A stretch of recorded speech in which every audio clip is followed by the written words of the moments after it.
Un candidat, un projet, avant-dernier acte, sous la coupole de la Haute Autorité de la Communication, via la Commission d'accès équitable des candidats, partis ou groupements politiques aux médias publics. Eh bien, les postulants au fauteuil présidentiel sont donc invités ici, sur ce plateau, pour vous présenter leur vision à travers leur projet de société pour les 7 prochaines années, si jamais ils venaient à être élus au soir du 12 avril 2025. Merci pour votre fidélité renouvelée à notre chaîne. Madame, Messieurs, bonsoir chez vous.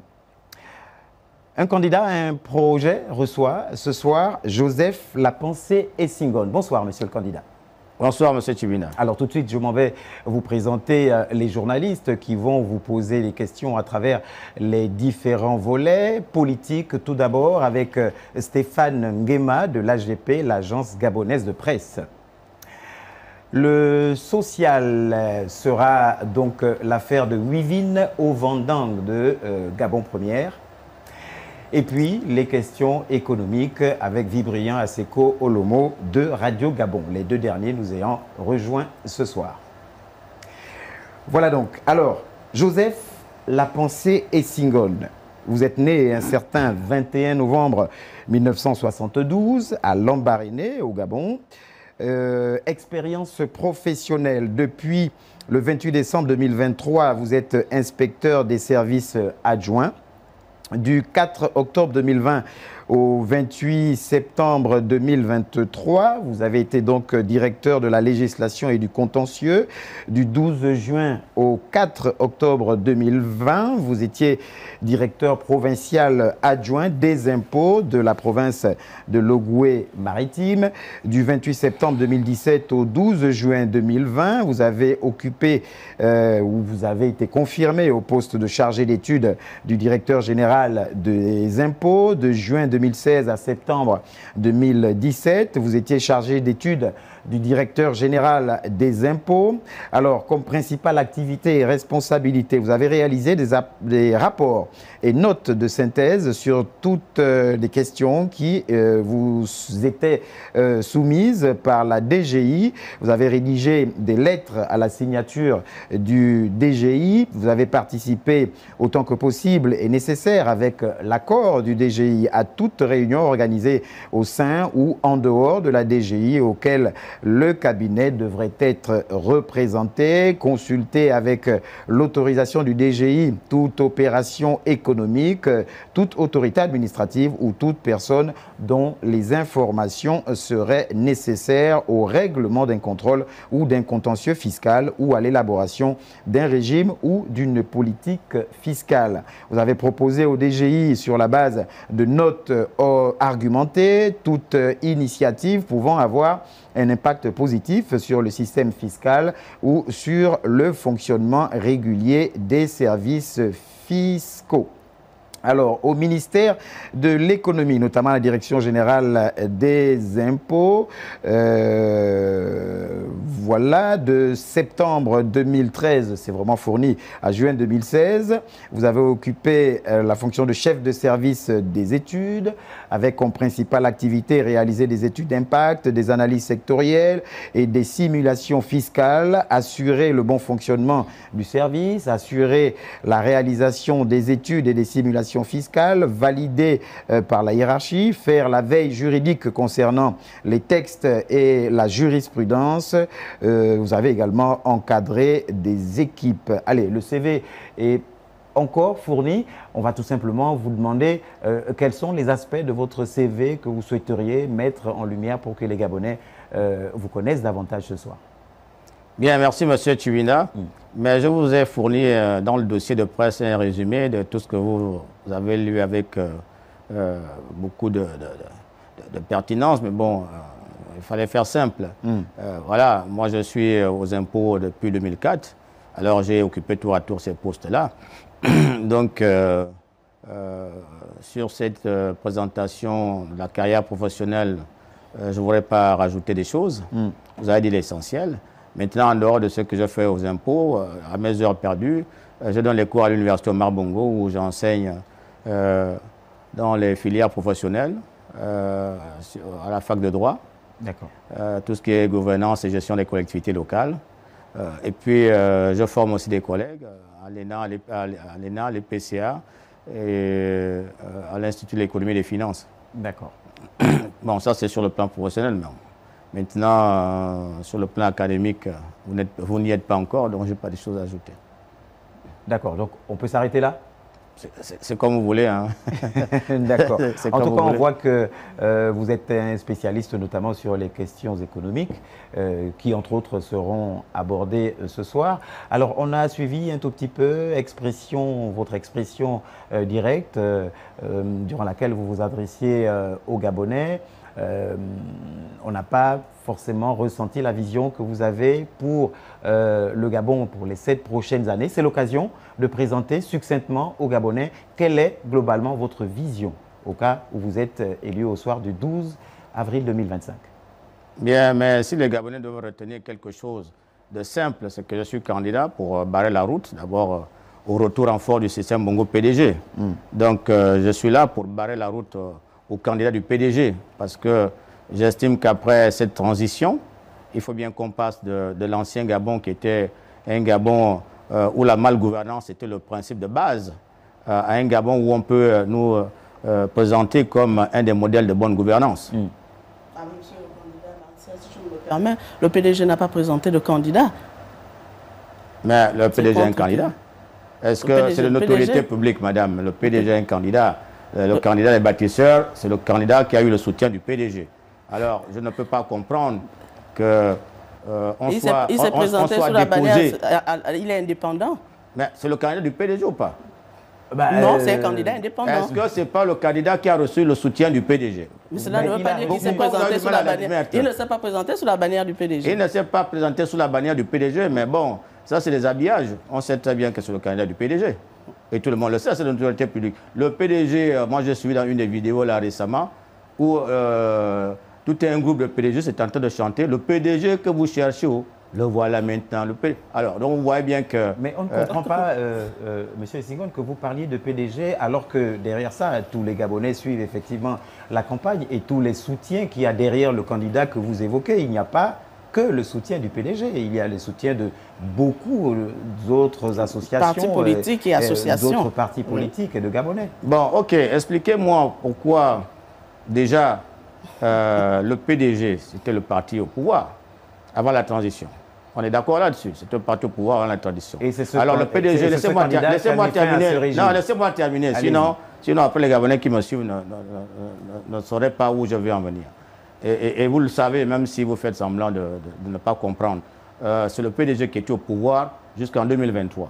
Alors le coup de libération a déposé le PDG. Alors il est quand même curieux que l'ex-parti au pouvoir qui a été renversé par un régime militaire soutienne le porte-étendard de ce régime militaire sous prétexte qu'il est devenu civil. Et le PDG a bien dit publiquement qu'ils apportaient leur soutien au candidat des bâtisseurs. Mais est-ce que ce n'est pas le droit de ce parti de soutenir le candidat qu'il veut si jamais ce parti ne trouvait pas leur compte avec tous les autres candidats? Monsieur Tchimida, si vous me soutenez, je suis votre candidat, oui ou non? Si vous me soutenez, je suis votre candidat, oui ou non? On est d'accord. Mais alors, donc c'est le candidat du PDG? Bon, non. Soit. Non, on ne va pas. On va tirer au cœur. C'est gratuit, ça. Non. Nous étions sur votre vision en quelques mots. Mais je vous ai donné ma vision. Moi, je suis là pour barrer la route au PDG. Il ne faut pas qu'on s'amuse avec les Gabonais comme ça. On ne peut pas se moquer d'un peuple comme ça ad vitam aeternam. On ne peut pas donner l'image au monde entier qu'ici au Gabon, pour faire la politique, il faut d'abord faire le PDG. Pendant un temps, vous remplissez les poches et puis du jour au lendemain, vous vous transformez en sauveur des Gabonais. Les Gabonais sont fatigués de ça. Vous-même, vous voyez bien, que dans ces groupes de soutien, aujourd'hui, c'est de l'autorité publique. Il y a des associations qui menacent de retirer leur soutien aux candidats des bâtisseurs parce que le PDG a tout pris. Le PDG a pris les choses à main. Aujourd'hui, ceux qui pensaient que le PDG était parti, mais sont en train de déchanter. Monsieur Senghor, et ça, les journalistes que vous êtes ne peuvent pas me faire croire que vous n'êtes pas au courant de ça. Vous êtes au courant que ce soir, vous êtes là pour présenter votre projet de société. Mais c'est vous qui parlez du PDG. Moi, je vous dis que mon projet de société, il est clair. Vous l'avez. Mon projet de société s'intitule « Pour un Gabon digne et prospère ». Donc c'est un projet Enfin, de société qui vise savoir, à tourner la page du système Bongo PDG. Et pourquoi vous avez du mal à admettre ça? D'accord, allons-y. Allez, on va embrayer. Bon, le PDG vous terrorise encore, même après transition? Monsieur Essingol. Nous n'avons pas de candidat de PDG, monsieur Essingol. C'est ce que nous avons rappelé simplement. Mais c'est le candidat du PDG, vous le savez. Vous le savez. Bon, allons-y à mon projet, si ça vous met mal à l'aise de parler du candidat du PDG. C'était la question de départ, c'était de savoir, d'avoir un résumé de votre projet, mais qu'à cela ne tienne, vous avez dit que votre projet se résumait à barrer la route au candidat du PDG. On l'a compris, mais ça déjà, c'est tout un projet. Déjà, c'est tout un projet, barrer la route au PDG, c'est plus une petite affaire. Tout à fait. Bon, si vous voulez bien, nous, on va se limiter au projet que vous nous avez envoyé et tout de suite parler politique après la transition. Élection présidentielle du 12 avril 2025. La Haute Autorité de la Communication vous propose, mercredi 21h30, le débat de la présidentielle. Du jeudi 3 au 10 avril à 21h30, un candidat, un projet. Ordre de passage. 3 avril, Channing Zenaba Nyinga. 4 avril, Alain-Claude Billy-Binzé. 5 avril, Thierry Yvon Goma. 6 avril, Alain Simplice Bungwere. 7 avril, Axel Stoffen Ibinga. 8 avril, Brice Clotaire Oligui Nguema. 9 avril, Joseph Lapensée Essingol. 10 avril, Stéphane Germain Iloko Boussengi. Et le 12 avril, la grande nuit électorale. L'élection présidentielle du 12 avril 2025 en direct sur tous les médias publics. Voilà, vous êtes bel et bien sur Un candidat, un projet qui reçoit ce soir Joseph Lapensée Essingol. Tout de suite, monsieur le candidat, je vous laisse avec Stéphane Nguema pour les questions politiques. Stéphane. Bonsoir, monsieur le candidat. Bonsoir, Stéphane. Dans ce que vous comptez faire pour le Gabon, dans votre projet de société, il y a la restauration de l'autorité de l'État. Voilà, j'y arrive. Et vous dites que l'autorité de l'État est aujourd'hui complètement bafouée sur l'ensemble du territoire national. Hormis le président de la République, toutes les autres autorités sont considérées comme étant des menteurs et des voleurs d'argent public. Et comme solution, vous prévoyez l'usage de la force pour rétablir l'ordre et même des sanctions pénales. Concrètement, comment cela va se faire? Bien. Alors, qui exerce l'autorité de l'État aujourd'hui? L'État, c'est 3 pouvoirs, d'accord? Qui sont le pouvoir constitutionnel. Vous avez le législatif, donc ce sont nos députés, les sénateurs. Alors, vous avez l'exécutif, donc ceux-là, ils font les lois, les autres, l'exécutif, c'est pour exécuter, et puis le judiciaire pour trancher les différends. Alors, tous ces pouvoirs sont animés par des autorités administratives, des autorités politico-administratives. Alors, aujourd'hui, qu'est-ce qu'on constate?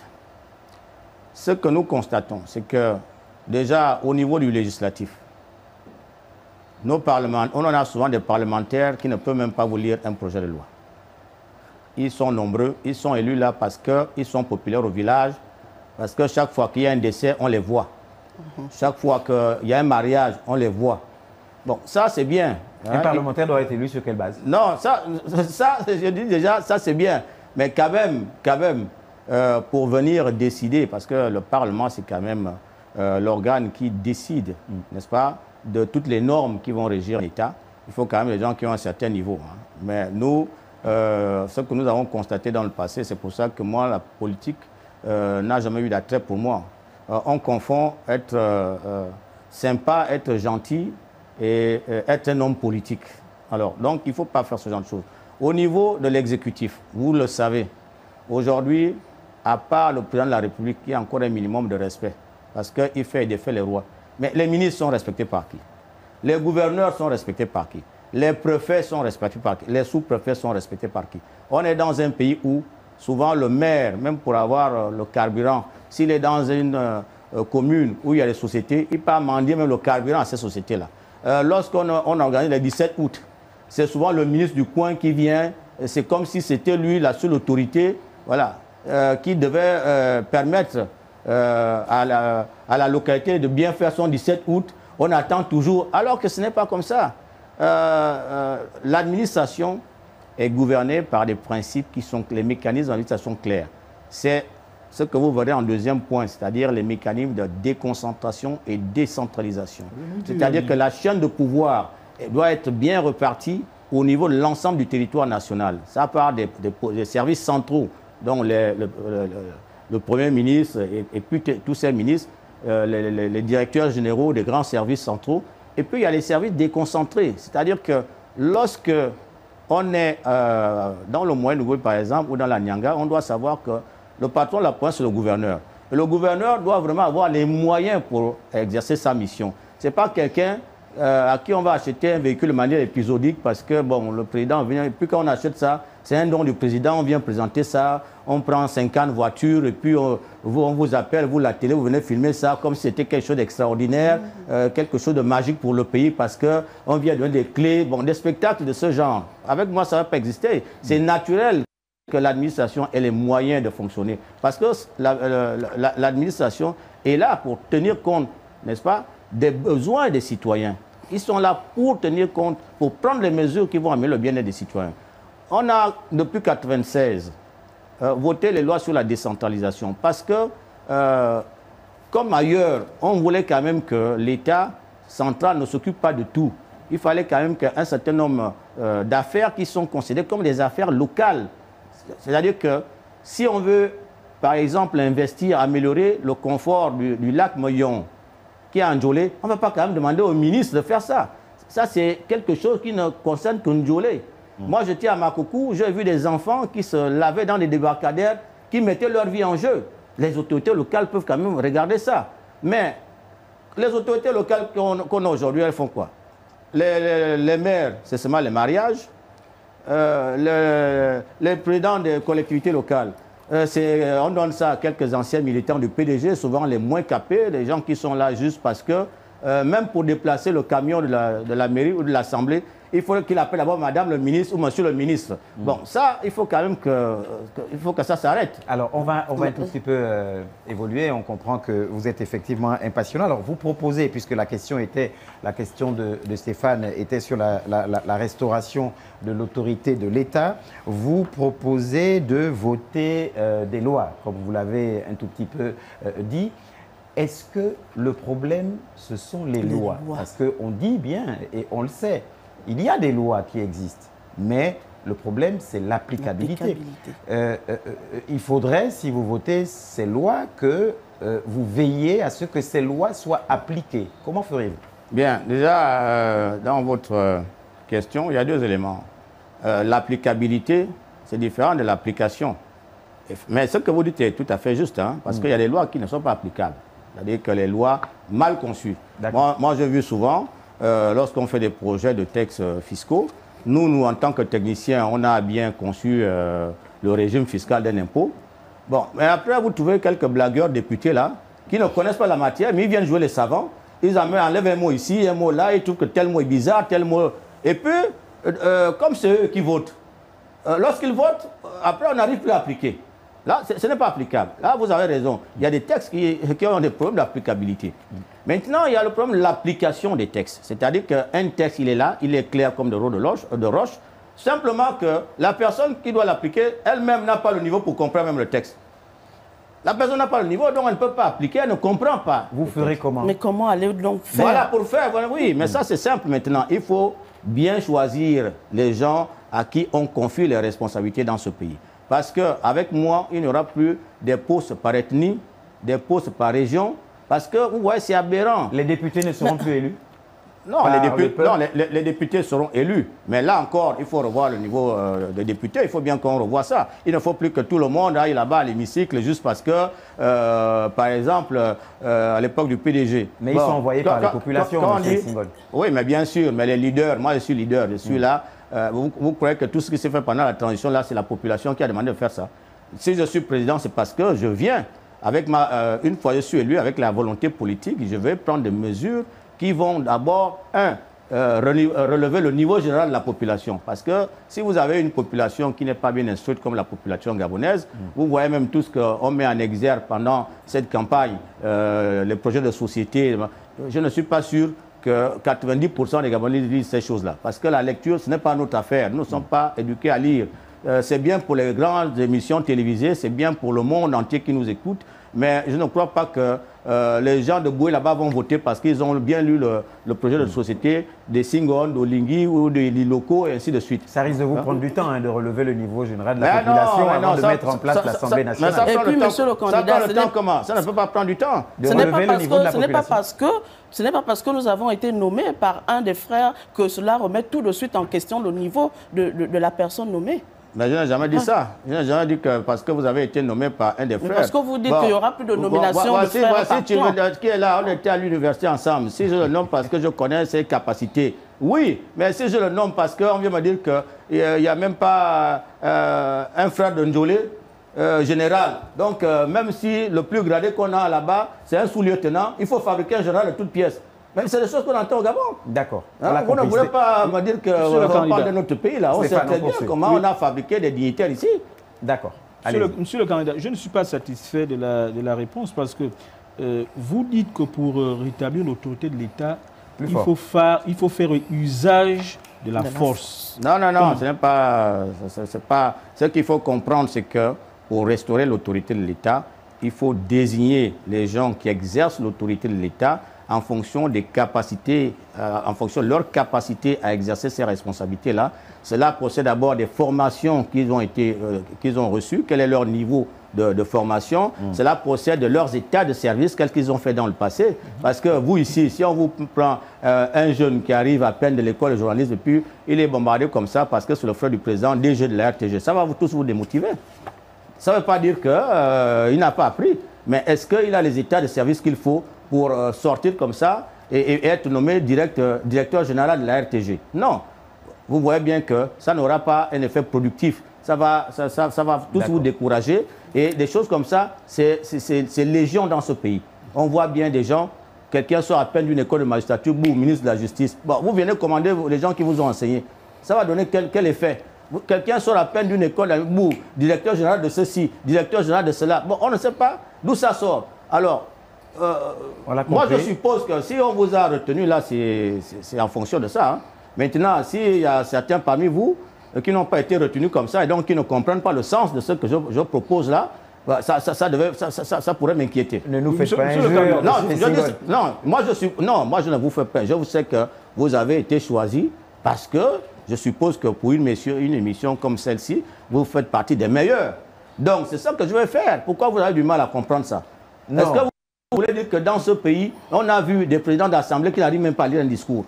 On a vu à la conférence des maires des gens qui représentent le Gabon, qui ne savent même pas lire un discours. C'est peut-être parce que vous ne l'avez pas bien. C'est peut-être parce que vous ne l'avez pas bien expliqué aussi. Non, je dis vous. Oui, mais c'est des choses que vous. Non, c'est-à-dire que bon, je comprends que vous ayez. Vous pouvez ne pas comprendre une réponse. Ça ne veut pas dire que la réponse n'a pas été donnée. Mais la question n'a pas été correctement répondue. Voilà. Ok. Maintenant, si la question vous a été maintenant correctement répondue, bon, on avance. Au moins, vous comprenez que c'est ça qu'il faut, au moins. Qu'il faut nommer correctement les gens. Parce que ça participe du renforcement de l'esprit d'équipe, parce que quand vous avez un capitaine qui mérite son brassard, je crois qu'on mouille mieux le maillot. Et ce n'est pas ce qu'on a souvent fait au Gabon. Tout à fait. Juste vous dire que ce n'est pas parce que nous avons compris ou nous savons ou nous comprenons vos explications, ce n'est pas nous la cible, c'est les Gabonais. Et nous sommes là pour poser les questions pour que les Gabonais comprennent. Non, j'ai compris aussi. On est d'accord. Monsieur le candidat, vous avez dit que vous allez pour résoudre la question, pour restaurer l'autorité de l'État, vous avez parlé des lois. Selon vous, quel doit être le contenu de ces lois-là pour que l'autorité de l'État soit restaurée? Déjà, toute autorité administrative agit dans le cadre des compétences qui sont les siennes. Ces compétences sont d'abord rassurées matérielles, c'est-à-dire les matières qui sont les vôtres. C'est-à-dire que si vous êtes ministre de l'Intérieur, ne croyez pas que vous commandez les maires. Non, vous ne commandez pas les maires. Ils ne sont pas sous votre subordination. Il faut savoir quel est le champ de vos compétences, par exemple. La compétence, elle est rationnelle aussi. C'est-à-dire que si vous êtes maire de Libreville, ne croyez pas que vous commandez, vous êtes plus important que le maire d'Akanda. Non, parce que vous ne commandez pas le maire d'Akanda. Vous êtes le maire de Libreville, même si Libreville, c'est la plus grande commune du pays. Voilà. Et la compétence, elle est rationner temporis, c'est-à-dire qu'on doit apprendre à exercer les fonctions lorsqu'on est nommé et à quitter les fonctions lorsque vous n'êtes plus nommé. Or, un des grands problèmes qu'on a au Gabon, c'est que lorsque les gens sont nommés, ils ne se demandent jamais pourquoi ils ont été nommés, même quand ils ne savent pas de quoi on parle. Mais lorsqu'on l'enlève, pour comment enlever, et des communautés entières font des marches ici et là pour soutenir tel ou tel. Même quand il y a des forts soupçons d'une incompétence. Non, parce que même lorsqu'il doit être remplacé, c'est le poste de notre ethnie. Nous, on a vu dans les administrations des gens s'ériger contre la nomination de tel ou tel parce que c'est pas leur poste. Alors, on l'a compris. Moi, je ne ferai pas ça. Parce que quand vous exercez l'autorité comme ça, vous n'êtes pas légitime à ce poste et vous ne servirez pas l'État. Alors, monsieur le candidat. Monsieur Senghol, simplement vous avez beaucoup d'aspects, effectivement, que vous avez développés dans votre projet. C'est vous qui insistez sur les mêmes questions. Non, des fois, vous... Mais c'est vous qui insistez sur les mêmes questions. Il n'a pas tout compris. D'accord. Oui, Martial, nous allons revenir. Vous mettez un grand accent sur la décentralisation. Vous dites que vous, comme solution pour la mise en œuvre de la décentralisation, vous parlez de la dotation aux collectivités locales des moyens financiers suffisants pour assumer les missions qui leur ont été transférées. À quelle hauteur, à hauteur de combien par collectivité locale, par exemple? Par exemple, au niveau financier, vous prévoyez doter chaque collectivité locale des montants de combien? Mais est-ce que c'est comme ça que ça se passe? On se lève un bon matin, ou bien vous confondez avec les autorités passées. On se lève un bon matin, mais puis puisque vous parlez... je vous donne le temps. Je vous donne le temps. Mais expliquez juste... C'est comme ça que ça se passe. Voilà comment ça se passe. C'est d'abord le transfert des missions. Oui. C'est-à-dire que si, par exemple, l'État dit que les communes vont maintenant s'occuper de l'entretien des voiries communales, n'est-ce pas? Peut-être les revêtements, tout ce que l'État fait souvent là, où on demande des routes. Ça. Alors, si on dit on transfère ça aux collectivités locales, maintenant chaque collectivité locale, en fonction de son réseau routier, en fonction de l'état de son réseau routier, n'est-ce pas, va faire un projet.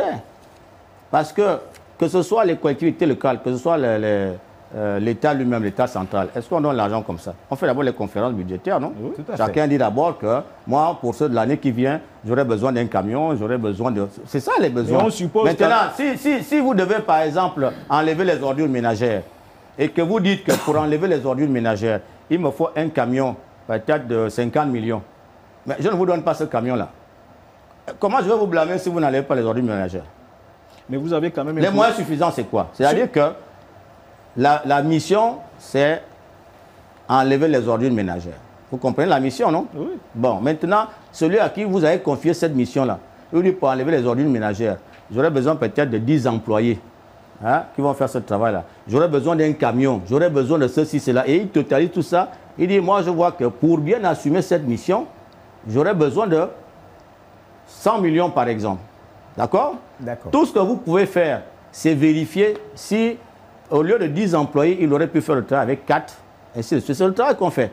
Et après, vous arrivez quand même à une somme, n'est-ce pas, qui est nécessaire pour que cette mission soit accomplie. Alors, et c'est cette somme que vous devez donner. Maintenant, si vous ne donnez pas ça, ne soyez pas étonnés que celui à qui vous allez transférer cette mission, vous aurez les villes avec des immondices. On dira que ceux qui ne connaissent pas diront que le maire ne fait pas son travail. Le maire, on va accuser le maire, mais le maire, il n'est pas maire pour venir enlever ces ordures-là avec sa femme et ses enfants. Alors, monsieur Senghol, on a bien compris. Vous allez le faire en fonction des besoins, en fonction des missions, des différentes... C'est comme ça que ça se passe partout. Moi, je ne connais pas un endroit où derrière cela, monsieur Senghol, écoutons-nous, s'il vous plaît. Derrière cela, quels sont les mécanismes de contrôle, justement? Parce que vous allez sortir de l'argent pour ces collectivités locales. Vous-même, vous l'avez décrié, vous avez parlé de détournement. Quels sont les mécanismes que vous allez mettre en place, justement, pour vous assurer que ces moyens que vous allez dégager dans le cadre de la décentralisation seront utilisés à bon escient? Mais ce qu'on fait en matière de finances publiques, on a des contrôles a priori. C'est-à-dire quand on vient vous dire que moi, pour assumer telle mission, il me faut un camion, il me faut 10 personnes, il me faut tant de matériel, ainsi de suite. Il y a un contrôle a priori. Parce que vous devez justifier que cette somme est vraiment utile pour la mission. Et lorsque vous avez justifié que cette somme est utile, c'est-à-dire que même s'il y a des correctifs, même s'il y a quelques arbitrages, c'est-à-dire vous pouvez passer peut-être de 100 millions, n'est-ce pas, à 80 millions. D'accord? Mais une fois on vous donne les 80 millions, après il y a les contrôles a posteriori. Parce qu'il faut que l'argent public, il y a des gens qui sont formés pour contrôler l'utilisation de l'argent public. D'accord. Donc, ils sont déjà, ils sont là, ils existent. Les contrôleurs budgétaires, les directeurs administratifs et financiers. Vous pensez... Donc, il y a des mécanismes administratifs de contrôle qui sont là. Et puis, il y a les organismes juridictionnels, il y a la Cour des comptes et tout. Mais ces mécanismes n'existent pas aujourd'hui ou n'ont pas existé dans le temps et pourtant vous dénoncez ces détournements. Non, voilà ce qu'il faut comprendre. Dans un État, tout se tient. C'est pour cela que moi, je commençais par le premier point. Ce sont les hommes, la qualité des hommes. Parce que si vous n'avez pas... C'est comme en football. Vous pouvez vouloir gagner la Coupe d'Afrique, mais si vous n'avez pas les joueurs qu'il faut, vous pouvez prendre le même système de jeu que l'équipe de France, vous ne gagnerez pas la Coupe d'Afrique, vous ne gagnerez rien. D'accord. Donc, en toute chose, ce qui a toujours fait défaut au Gabon, et c'est ça que je traite en premier, c'est la qualité des hommes. Maintenant, quand vous avez les hommes bien formés, des gens qui ont une bonne moralité, n'est-ce pas, vous pouvez leur confier ces missions-là. Et après, il faut sanctionner.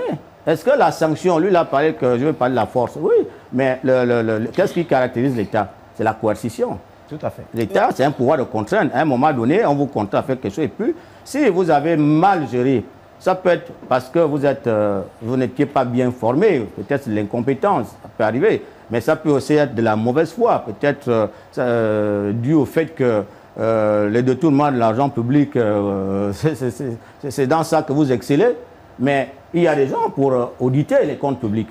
Et lorsqu'il est établi que vous avez détourné les comptes publics, on doit vous mettre en débat, n'est-ce pas? Il ne faut pas que vous soyez là à venir donner encore des leçons aux gens alors que tout le monde sait que vous avez un mauvais dossier. Oui. Prochain point. Monsieur le candidat, vous, dans le 4e point de votre projet de société, vous parlez de l'amélioration du système judiciaire et d'assurer l'indépendance de la justice. Comment vous allez vous y prendre? Mais déjà, savoir ce que je vous ai... il faut appliquer ce que je vous ai dit là. Que toute autorité administrative doit savoir agir dans le cadre, dans son champ de compétences. Malheureusement, au Gabon ici, on a toujours cru que le président de la République est tout permis. Donc c'est le président de la République souvent qui montre le mauvais exemple. Parce que même au cours de cette transition, vous savez bien qu'il y a des gens qui sont sortis de prison par la volonté du président de la République. Mais pendant que ces gens étaient en prison, avant la transition, qui traitait les dossiers de ces gens-là? Mais selon les textes, le président de la République a le droit de... Non, je dis non, mais le droit à l'amnistie, non, le droit à quoi? Le président de la République a le droit, s'il le décidait, par exemple, de... Ah non, c'est pas comme ça qu'il exerce le droit de grâce. Non, la grâce présidentielle le président de la République ne peut pas, aujourd'hui, vous êtes coupable de coups et blessures volontaires, alors que votre... Et puis il dit que non, tu ne viens pas en prison parce que c'est mon frère. Non, mais ce n'est pas comme ça, ça se passe quand même. Mais vous avez dit qu'il faut que les Gabonais comprennent. Mais ce n'est pas comme ça que cela se passe. Vous faites une caricature, M. Essingol. Allez-y. Oui, mais ce qu'il faut comprendre, c'est que même les organismes internationaux, j'ai lu un rapport hier encore que le FMI a fait dans le cadre de l'article 4 en 2024, on pointe toujours la mauvaise gouvernance. Ça voudra dire quoi? Ça voudra dire que les gens qui tiennent les leviers de l'État ne sont pas à la hauteur. Parce qu'ils ne respectent pas eux-mêmes les textes qu'ils font prendre. C'est-à-dire qu'ils se comportent... Or, le juriste que je suis est mal à l'aise quand je vois quelqu'un qui confond les rôles. L'exécutif n'est pas là pour... Mais on a quand même voulu que le président de la République ait un droit de regard sur tout ce qui se passe au niveau du pays. C'est pour cela qu'il préside le Conseil de la magistrature. Bon, c'est quand même une instance qui lui permet de revisiter un peu, échanger avec les professionnels de la justice sur les problèmes de la justice. Mais le président de la République ne vient pas vous donner les éléments d'un dossier judiciaire. Le président de la République ne vient pas agir alors que la justice n'a pas fait son travail. Ce que le président de la République devrait faire, c'est regarder le fonctionnement de la justice. C'est-à-dire que s'il y a s'il y a une lenteur chronique dans le rendu des décisions, il faut qu'il intervienne en faveur des justiciables. Pas M. Tchibinda, c'est-à-dire le justiciable gabonais. Hein, dire à la justice qu'il lui revient que, alors que la garde à vue est de 48 heures, les gens peuvent faire 3 ans, 4 ans, 5 ans, ils ne sont pas jugés. Pourquoi ils sont là en prison? Voilà, c'est cet aspect qui est intéressant parce qu'il semblait au départ que vous remettiez toutes les tares de la justice, que c'était du fait du président de la République. Je dis le président de la République doit montrer l'exemple. Alors, on va beaucoup parler du président de la République, mais je ne parle pas d'un individu précis. Alors, pour tous les autres cas... Je parle de l'institution. D'accord. Pour tous les autres cas ou toutes les tares reconnues aujourd'hui à la justice qui n'incombent pas au président de la République, que comptez-vous faire? De toute façon, en tant que président de la République, n'est-ce pas, en l'état actuel de nos textes, chaque fois que je siégerai, n'est-ce pas, au Conseil supérieur de la magistrature, n'est-ce pas, on me fera le point du fonctionnement de la justice. Parce que le Conseil de la magistrature, ce n'est pas seulement pour aller nommer, faire avancer les carrières des magistrats. Non, c'est une instance qui délibère sur le fonctionnement de la justice. Et je prendrai en tant que président de ce Conseil les mesures qui s'imposent pour améliorer, n'est-ce pas, la justice. C'est-à-dire qu'il faut bien que les principes de base de la justice soient respectés. Hein? Je disais à quelqu'un au cours d'une conversation que nous sommes devenus maintenant l'État où on a la présomption de culpabilité. Mais le juriste que je suis est gêné. En droit, c'est la présomption d'innocence. D'accord? Ici, les gens sont condamnés d'avance. Et puis, personne ne sait ce qu'ils ont fait. Et même quand ils sortent de prison, mais ils restent comme ça avec cette image de détourneur de fonds. Mais personne ne rétablit la vérité. Alors, c'est une décision de justice qui rétablit la vérité. Mais si on vous fait sortir le président, vous n'avez pas été jugé. Mais le soupçon va tout payer sur vous. Or, lorsque le juge a rendu sa décision, vous, monsieur Tchimena, vous pourrez dire non, non, non. Tout ce qu'on a dit de moi sur la RTG, j'ai été blanchi par la justice. Voilà, la justice s'est prononcée et voilà, j'ai été relaxé ou bien j'ai été acquitté, voilà, en fonction du type d'infraction qu'on vous a reconnu. C'est ça qu'il faut faire dans ce pays. Il faut laisser la justice faire son travail. Il y a des gens qui sont formés pour ça. Moi, je n'ai pas fait l'école de la magistrature. J'ai fait des études de droit, mais faire des études de droit ne vous permet pas d'exercer tous les métiers du droit. C'est comme ceux qui ont fait des études de droit comme moi, et ils ne peuvent pas faire les métiers, ils peuvent pas aller auditer une entreprise en fiscalité. On est d'accord. Donc, c'est ça que je ferai. Dernière question. Oui, monsieur le candidat, vous dites dans votre projet de société que l'image du Gabon a été beaucoup dégradée au niveau bilatéral comme multilatéral. Quelle stratégie allez-vous mettre en place pour redorer l'image du Gabon? Déjà, il ne faut pas que je nomme des gens au bout de ce stage qui ne payent pas les bourses de nos enfants à l'étranger et que nos enfants soient obligés de faire des sittings. Vous croyez que quand nos enfants font des sittings à l'étranger, on applaudit le Gabon? Non, les autres, parce que la diplomatie, c'est un domaine très sensible. Et le problème de la diplomatie, c'est que le langage est très courtois. Donc vous ne comprendrez même pas qu'on est en train de vous traiter de tocard. Parce que ces gens-là, c'est du politiquement correct qu'ils vont utiliser. Mais il faut comprendre que si nos enfants, pour avoir la bourse, font une grève, les autres comprennent que nous sommes irresponsables. Parce qu'on ne peut pas envoyer les enfants si loin pour ne pas leur donner les moyens de vivre. Ça, c'est un exemple. Moi, quand j'étais en France, je me sentais un peu humilié. Que ce soit l'État français qui m'octroie l'aide au logement, que ce soit l'État français qui comprenne que la rémunération que le Gabon me verse est insuffisante par rapport au coût de vie en France. J'aurais voulu que ce soit mon pays qui réfléchisse comme ça, n'est-ce pas? J'ai vu là-bas qu'il y a quand même un soutien qu'on accorde même aux étrangers. Mais ce soutien-là, pour moi, c'est un peu de l'humiliation. Donc, vous aurez un regard particulier, si vous êtes président, sur justement les bourses et les conditions des Gabonais à l'étranger. Je vous donne quelques exemples comme ça. Bon, vous avez des organismes. Le Gabon a affilié à certains organismes. Mais le minimum de respect qu'on attend de vous, le minimum de responsabilité qu'on attend de vous, c'est que vous payez vos cotisations. Mais il y a des organismes où l'État ne paye pas les cotisations. Et on est obligé de vous rappeler ça comme à des enfants, que bon voilà, depuis telle date, si c'est comme ça, on pourrait mettre un terme à notre collaboration. D'accord. Bon, mais vous prévoyez aussi l'augmentation du nombre de représentations diplomatiques. Nous l'avons lu dans le projet. Et quel serait vos relations diplomatiques? Le nombre de représentations diplomatiques. Non, il y a un petit souci. Le nombre de représentations diplomatiques, d'accord, sera fonction de là où se jouent réellement les intérêts du Gabon. Parce que autant on a des pays qui nous sont stratégiques, où il faut vraiment une vraie présence diplomatique, autant, bon, il y a des pays où on ne sait pas trop, hein, parce que pour le Gabon, le nouveau Gabon, tout ce que je ferai sera guidé par l'intérêt du Gabon, pas parce qu'il faut rentrer dans une sorte de mimétisme. D'accord. Alors, vous parlez, M. Essingo, justement de relations stratégiques, et ce sera la dernière question pour ce volet. Quelles relations diplomatiques avec la France? Brièvement.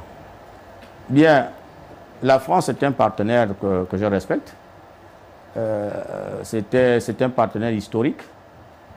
Je crois que le problème que vous voulez poser sur la table, c'est ce que nous entendons tous. Peut-être l'urgence de revisiter les accords que nous avons signés à la veille des indépendances. D'accord? Et sur ce point, je vais vous dire que je suis d'accord parce que lorsque on nous a octroyé les indépendances, n'est-ce pas, à la fin de la Seconde Guerre mondiale, beaucoup de pays n'étaient pas prêts. Et ceux qui ont commandé le Gabon à l'époque ont peut-être senti à juste titre la nécessité d'être accompagnés. Mais aujourd'hui, le Gabon, c'est plus de 56 ans. Je crois qu'il y a des choses qui devraient être revisitées, mais sans passion, hein, de manière objective. On l'a compris. Voilà. Merci, M. Essingo. Allez, on va embrayer une petite transition et on passe au volet économique. Élection présidentielle du 12 avril 2025. La Haute Autorité de la Communication vous propose, mercredi 21h30, le débat de la présidentielle. Du jeudi 3 au 10 avril à 21h30, un candidat, un projet. Ordre de passage. 3 avril, Channing Zenaba Nyinga. 4 avril, Alain-Claude Bilibinze. 5 avril, Thierry Yvon Goma. 6 avril, Alain Simplice Bungwere. 7 avril, Axel Stoffen Ibinga. 8 avril, Brice Clotaire Oligui Nguema. 9 avril, Joseph Lapensée Essingo. 10 avril, Stéphane Germain Iloko Boussengi. Et le 12 avril, la grande nuit électorale. L'élection présidentielle du 12 avril 2025 en direct sur tous les médias publics. Joseph Lapensée Essingo est toujours sur ce plateau. Un candidat, un projet. On aborde à présent les questions économiques avec Vibrian Aseko Olomo. Vibrian. Bonsoir, monsieur le candidat. Bonsoir. Alors, je vais peut-être faire un retour en arrière par rapport à ce qui s'est déjà fait. Vous avez attentivement suivi vos prédécesseurs. Monsieur le candidat, y a-t-il des points de similitude à votre projet de société qui va peut-être à l'approche de ceux des autres candidats, déjà d'entrée de jeu?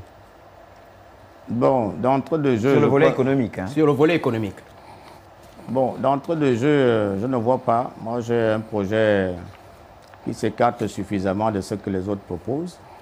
Parce que sur le plan économique, je sais que, bon, on va tous parler de la lutte contre le chômage. C'est clair. On va tous parler de la diversification de l'économie. Bon, la diversification, pour moi, ce n'est pas un vrai sujet pour le Gabon en ce moment. Non, je parle de l'industrialisation. Vous savez qu'on a des problèmes d'énergie. Le vrai, l'urgence, c'est la lutte contre la vie chère, qui est un vrai sujet aujourd'hui. Voilà, maintenant, si vous me permettez... Alors, parlons-en justement. Voilà. Justement, monsieur le candidat, merci déjà d'avoir embrayé sur ce pan. Alors, vous êtes candidat à l'élection présidentielle du 12 avril 2025. La question récurrente aujourd'hui, c'est la question du chômage, la lutte contre le chômage des jeunes. Alors, dans votre projet de société, vous dites lutter efficacement contre le chômage, notamment en levant le gel des recrutements, en dynamisant les entreprises publiques et en créant de nouvelles opportunités d'emploi, y compris pour les jeunes diplômés. Comment concrètement, monsieur le candidat, entendez-vous faire cela? Bon, là, il y a deux sujets. Hein. La vie chère Marcel disait, parlons-en. Et là, la lutte contre le chômage, c'est un autre sujet. Hein. Commençons par la lutte contre le chômage. On commence par la lutte contre le chômage. Oui. Bien, nous avons 2 catégories de chômeurs maintenant au Gabon. Il y a tous ceux qui sont sans emploi, comme on le sait. Si on prend donc la définition du Bureau international du travail, et vous êtes sans emploi, vous êtes chômeur. Contrairement à l'INSEE qui disait que pour être considéré comme chômeur, il fallait être diplômé et être à la recherche d'un emploi. Bon, je crois qu'on a les deux au Gabon. Hein. Mais le chômage de ceux qui ne sont pas formés, la solution d'abord immédiate, c'est former ces gens-là. Parce que le marché du travail a des besoins. Et le marché du travail n'a pas besoin de quelqu'un qui ne sait rien faire. On va avoir besoin des caroleurs. Je crois que c'est ce que nous faisons tous lorsque nous faisons des constructions.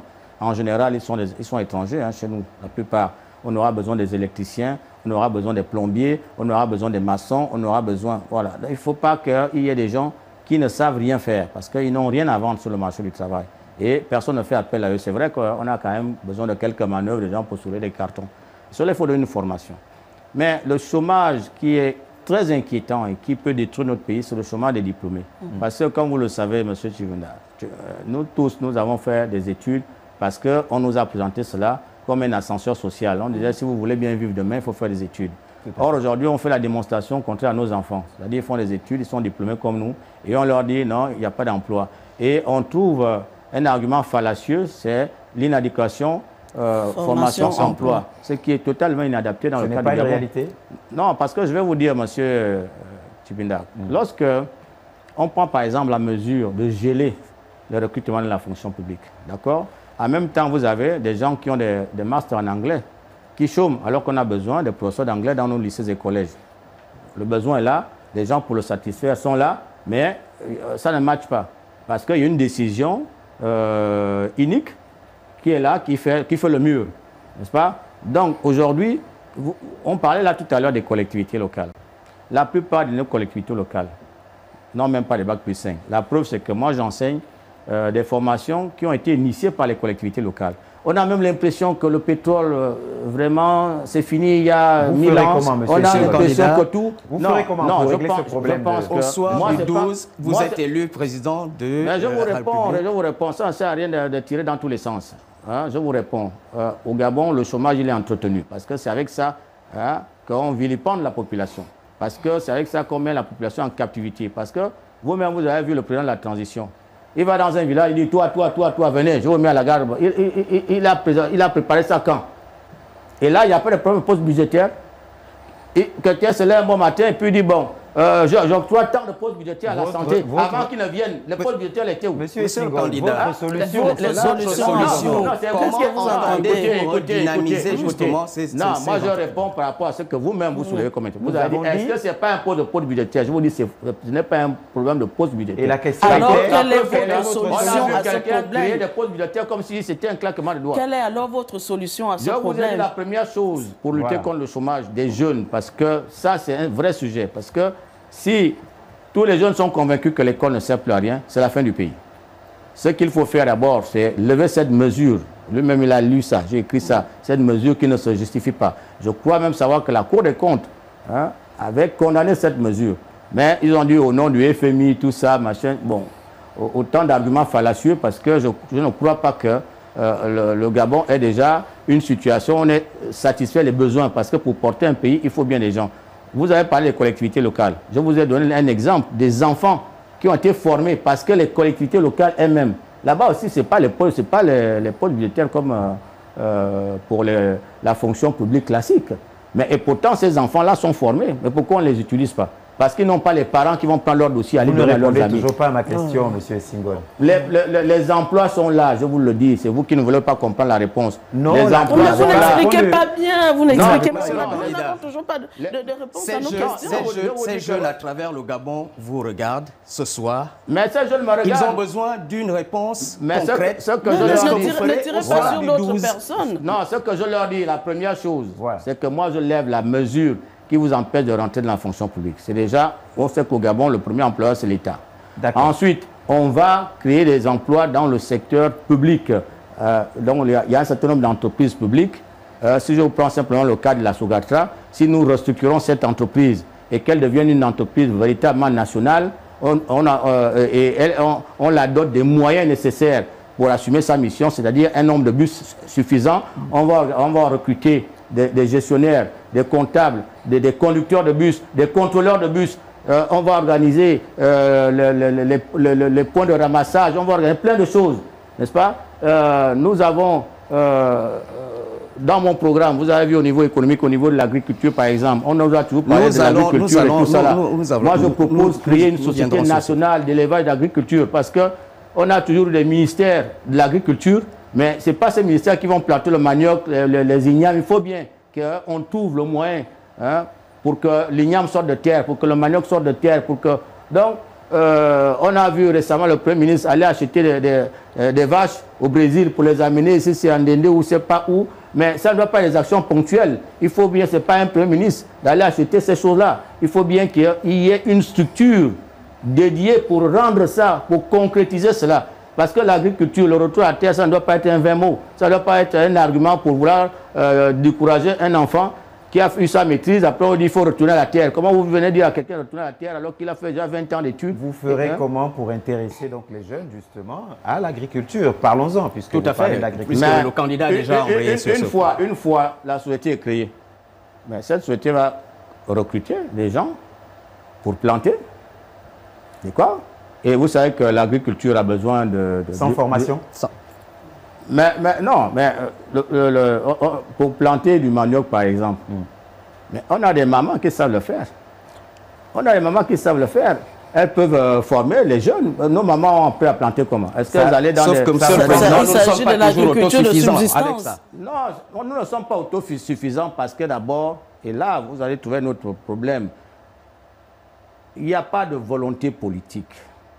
Toute une question de volonté politique. Parce que ce que les autres ont fait, ce n'est pas la population qui s'est levée comme ça un bon matin pour dire « soyons maintenant conscients, faisons ceci ou cela ». Non. Ce que les autres font, c'est prendre des mesures qui réorientent les décisions de la population. Moi, quand je suis allé à l'université, les gens ne voulaient plus aller à l'école normale supérieure. Mais après, les autorités ont fait normal sup. Ils ont donné les présalaires. Tout. Moi, j'ai vu beaucoup d'enfants dire que moi, je ne connais plus avec la fac. Je m'en vais maintenant là-bas. Pourquoi? Parce que les politiques ont pris une décision qui a permis aux gens de prendre la décision de se réorienter. Alors, lorsque je suis allé à l'université, l'IST n'existait, ça s'ouvrait à peine les portes. Mais une fois l'État a pris la décision de faire l'IST, beaucoup d'enfants ont eu là une occasion pour ne pas aller à la fac. Donc, il faut bien que le pouvoir politique montre le cap et prenne des décisions. Et une fois ces décisions sont prises, la population va avoir de meilleures opportunités pour s'en sortir dans la vie. Or, si on n'a que les mêmes choses, on ne va pas s'en sortir. Donc, vous savez qu'en matière économique, il n'y a pas mille magies. On crée des entreprises soit par l'initiative publique, c'est-à-dire l'État, c'est-à-dire c'est ce que tous les pays font dans les secteurs qui sont jugés pas très rentables par l'initiative privée.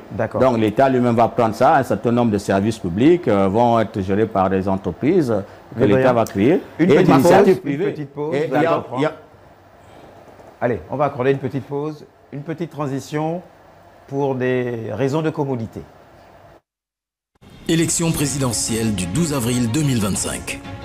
La Haute Autorité de la Communication vous propose, mercredi 21h30, le débat de la présidentielle. Du jeudi 3 au 10 avril à 21h30, un candidat, un projet. Ordre de passage. 3 avril, Channing Zenaba Nyinga. 4 avril, Alain-Claude Bilibinze. 5 avril, Thierry Yvon Goma. 6 avril, Alain Simplice Bungwere. 7 avril, Axel Stoffen Ibinga. 8 avril, Brice Clotaire Oligui Nguema. 9 avril, Joseph Lapensée Essingone. 10 avril, Stéphane Germain Iloko Boussengi. Et le 12 avril, la grande nuit électorale. L'élection présidentielle du 12 avril 2025 en direct sur tous les médias publics.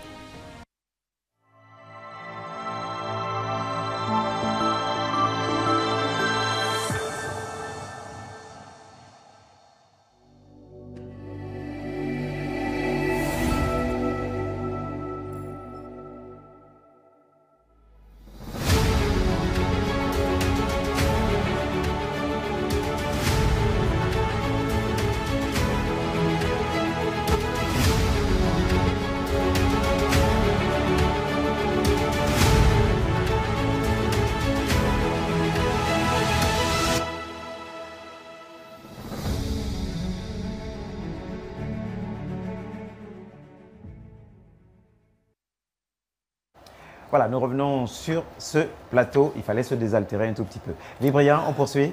Oui, Martial, je vais revenir sur les propos du candidat tantôt. Monsieur le candidat, vous disiez qu'il fallait une volonté politique pour que l'on retourne à la terre. C'est vrai, vous, au soir du 12 avril, vous êtes élu président de la République. Vous allez afficher cette volonté aux populations, aux femmes de repartir à la terre. Mais le problème, monsieur le candidat, ce sont les débouchés. Après que ces femmes aient planté, comment font-elles pour justement écouler ces marchandises lorsque nous n'avons pas de route? Mais vous-même, vous avez donné, et le problème est la solution. Le problème, c'est la difficulté pour écouler la production. La solution, c'est la route. Donc vous avez... Oui, sauf que vous, lorsque vous en parlez, vous demandez aux femmes d'aller, de retourner à la terre, mais sans pourtant donner des solutions aux débouchés de ce qu'elles vont récolter dans leur plantation. Non, moi je vous ai dit que dans un État, tout se tient. N'est-ce pas? Quand on parle d'agriculture et on parle de route, ce n'est pas les mêmes ministères. D'accord? Ceux des routes ne seront pas au repos, eux aussi. Et il faut faire la route. Et nous savons que, puisque vous parlez de route, alors nous savons que sur 11 000 km de route, nous n'avons que 3 000 qui sont bitumés. Le reste, c'est les routes en terre. Mais ces routes en terre-là, elles peuvent permettre toujours l'évacuation, à condition qu'on les entretienne. Il ne faut pas que ce soit comme au Varmakoku, où j'ai failli casser la voiture parce que rien n'est entretenu. Mais vous savez très bien qu'avant, les gens entretenaient les routes en terre et qu'il y avait même les systèmes de barrettes de pluie pour éviter que les camions viennent créer des bourbiers. Parce que lorsqu'il a plu, il faut un certain temps pour que ça sèche un peu, pour que les voitures puissent encore circuler là-dessus. Donc, ce n'est pas parce qu'on n'aura pas les routes bitumées qu'on ne peut pas forcément écouler ces produits-là si les routes en terre sont quand même entretenues. Donc là, il faut rééquiper. C'est pour ça que je vous disais que quand vous donnez une mission, il faut donner les moyens. Si on a des bases de TP qui n'ont pas le personnel qu'il faut et qui n'ont pas le matériel qu'il faut, n'accusez pas les TP inutilement. Donc, il faudra le problème de l'agriculture et le problème de la route, ça va ensemble. Mais la route est porteur de développement. Il n'y a pas que l'agriculture. Le tourisme, comment on fait pour aller visiter nos sites touristiques si on ne peut pas y accéder? Donc, la route est une solution. Vous-même, vous avez indiqué la solution. Nous allons faire l'effort d'améliorer le bitumage de nos routes. Mais dans l'immédiat, il faut faire de l'ensoleillement parce que moi, j'ai voulu aller durant cette campagne à Boué, non, à Mikambo, puisque j'étais à Makoko. On a dit là-bas, c'est une piste d'éléphant. Il y a même les bois qui bastonnent, les gens qui... Voilà. Donc, il n'y a même pas des services de travaux publics pour ouvrir ces voies-là. Mais comment on peut laisser des populations vivre dans la jungle comme ça? Ça, c'est des urgences. Il faut réparer ça très rapidement. On prend quand même 1 ou 2 engins pour ouvrir ça et entretenir ça. Ça, on peut quand même le faire. Ok, Martial, embrayons avec... Dernière question. Avec la vie chère? Oui. Évidemment. Alors, monsieur le candidat, des mesures spécifiques par rapport à votre projet de société pour réduire, pour augmenter le pouvoir d'achat des Gabonais. Comment faire aujourd'hui pour que les Gabonais qui se plaignent puissent véritablement croire à un pouvoir d'achat qui puisse subvenir à leurs besoins au quotidien? Comment lutter contre la vie chère? Vous l'avez dit tout à l'heure. Bien, pour lutter contre la vie chère, c'est simple. Il faut d'abord éviter que les choses soient rares. Parce que la vie est chère pour qui? À quel moment la vie devient chère? C'est lorsque on vous verse un revenu qui ne vous permet pas de couvrir vos besoins. Lorsque on me verse un revenu de 300 000, par exemple, ce revenu doit être capable de me loger. D'accord? Parce que la première chose qu'on cherche, c'est un logement. Quand on parle des villes qui sont chères, c'est d'abord les questions de logement. Donc il faut que la CENI fasse son travail pour accélérer la capacité de production de logements pour les Gabonais. Ça fait combien d'années que cette cité a été créée? Au début, on a vu l'impact dans les années 80. On savait très bien que nos parents louaient à 35 000 francs le mois. Donc, si vous gagnez 350 000 et que vous louez à 35 000 francs, votre loyer ne vous prend que 10% de votre revenu. Ensuite, le transport, je parlais là de Sogatra, nous savons très bien que quand nous étions jeunes, il y avait Sotraville. Au Vendo, gare routière, c'était 100 francs. D'accord? Si nous faisons aujourd'hui, comme les pays développés, où on sait que chacun peut prendre son abonnement de transport, par exemple, à 20 000 le mois, n'est-ce pas? Vous êtes au transport, si 35 000 francs sur le logement, 20 000 francs, vous êtes là à quoi? 55 000. Vous voyez que les gains de pouvoir d'achat vont se réaliser par le travail que l'ensemble du gouvernement fera pour que le Gabonais vive le bien-être. Alors, vous avez parlé du logement, vous avez parlé du transport et le panier de la ménagère. Vous disiez tout à l'heure en caricature que tout ce qui est rare est cher. Mais on parle par exemple du kilo de cotis. Les cotis, c'est tout ce qu'il y a de plus, j'ai pas envie de dire banal, mais les prix ne font qu'augmenter. Comment est-ce que... mais c'est ça l'erreur que les gens ont toujours commise lorsqu'ils traitent la question de la vie chère. La vie chère, ce n'est pas seulement aller réunir 3 ou 4 personnes qui pratiquent les métiers du port et puis leur dire qu'enlever la TVA, enlever ceci, enlever cela. Ça, c'est une erreur grossière parce que si vous enlevez ces impôts-là qui ont un impact sur les prix, les gars, ils augmentent les marges et puis les prix restent les mêmes. Voilà. Donc, on a beau enlever les TVA sur un certain nombre de produits, vous voyez bien que ces produits continuent à augmenter. Ce n'est pas ça le problème de la vie chère parce que moi, lorsque je pêchais le poisson chez moi en Djoulé, je vendais le kilo de poisson par exemple à 400 francs. Aujourd'hui, il est à 4000. Il n'y a pas les impôts là-bas. Aujourd'hui, à Ebelaban, vous pouvez aller les visiter, vous pouvez les vérifier. On vous prend un petit silo comme ça, on dit 2500. Pourquoi? Parce que les pêcheurs sont rares. Vous savez très bien qu'un porc épic, ici à Libreville, vous avez sauté 15 000. À Mimongo, c'est 2000. Parce que là-bas, ce n'est pas rare. Ici, c'est rare. Donc, il faut éviter que des questions comme le logement, il faut éviter que les questions comme le transport, il faut éviter que les questions comme la nourriture, tout ça devient rare. Pourquoi? Parce que moi, je suis souvent choqué lorsque je suis au Yann 4 ou Yann 5 et qu'on me vend encore un tas de tubercules à 2000. Moi, je dis souvent à ces mamans-là que je suis étonné. On est au village ici. C'est le sac qui doit être à 2000, pas quand même le tas. Mais vous êtes là comme Libreville. Et quand on va parler de la vie chère, vous avez encore dit que bon, moi je m'amuse souvent avec ces mamans-là quand je vais souvent. Donc il faut, c'est plein de choses qui vont participer. Je parle là de l'agriculture parce que si on a une société qui fait de l'agriculture, on n'aura plus un tas de tubercules à 2000. C'est un sac qu'on aura peut-être à 2000. Et là, les Gabonais vont manger. Parce qu'aujourd'hui, qu'est-ce qui arrive? Il suffit qu'on ait une petite rixe avec le Cameroun et les marchés gabonais sont déjà vides. Alors que nous avons des terres arables aussi riches que les leurs. Mais pourquoi? Une des choses aussi qu'il faut faire, et peut-être vous allez insister dessus après, c'est le gros problème du Gabon, c'est le problème de sa population. Il faut encourager la natalité, je ne sais pas, peut-être qu'on va en parler. Mais ça aussi, parce que si les choses sont rares, parce que ceux pour faire ces choses-là sont en nombre insuffisant. Encourager la natalité alors qu'on parle d'une certaine un fort pourcentage de la population qui vit en dessous du seuil de pauvreté. Mais oui, mais ils vivent en dessous du seuil de pauvreté parce que ceux qui gouvernent ont intérêt à ceux qui vivent en dessous du seuil de pauvreté. Ils ont intérêt. Mais bien sûr, parce que s'ils étaient choqués, ils ne laisseraient pas des compatriotes. Vous avez vu dans un pays pétrolier, les gens qui vivent en dessous du seuil de pauvreté. C'est une exception gabonaise. D'accord. Vous allez régler tout cela. Alors, dernière question.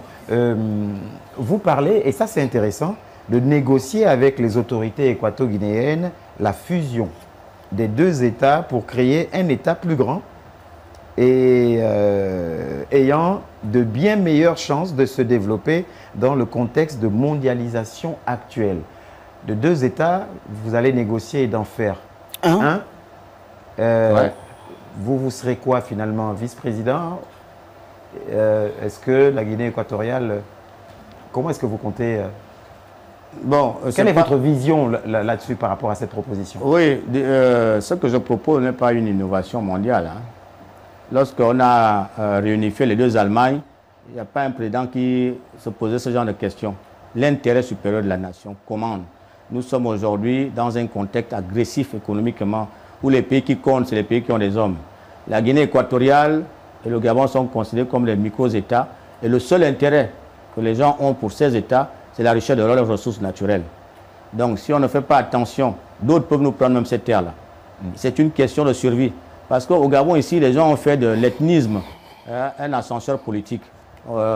Les femmes n'aiment pas les Ndébi n'aiment pas les Pounou n'aiment pas Mais ce qui doit intéresser un chef d'État, c'est de constater que quand j'additionne tous les femmes, tous les Kounou, tous les Nzébi, tous les Mitiogo, je n'ai que 2 millions d'habitants. Et dans votre argumentaire... Et 2 millions d'habitants, ce n'est pas la moitié de la population de Douala au Cameroun. Donc, et dans votre argumentaire, quel serait l'intérêt pour la Guinée équatoriale, par exemple, d'accepter cette proposition? Mais la Guinée équatoriale, c'est un petit bout de terre. Les deux États, là, c'est un même peuple. Ça a été divisé par les intérêts coloniaux. On a pris un petit bout, on a donné à l'Espagne, la France a pris l'autre bout. Est-ce pour autant une proposition réaliste? Mais bien sûr. Pourquoi ce serait pas... Ou alors, quel retour avez-vous eu sur le terrain lorsque vous avez parlé de cette question aux populations? Quelle a été la réaction des populations à ce sujet? Mais les populations ne m'ont pas dit que c'était dangereux. Vous-même, lorsque le président de la transition est parti demander le courant en Guinée équatoriale, les gens d'Oyem ont refusé ça. Nous sommes dans la sous-région.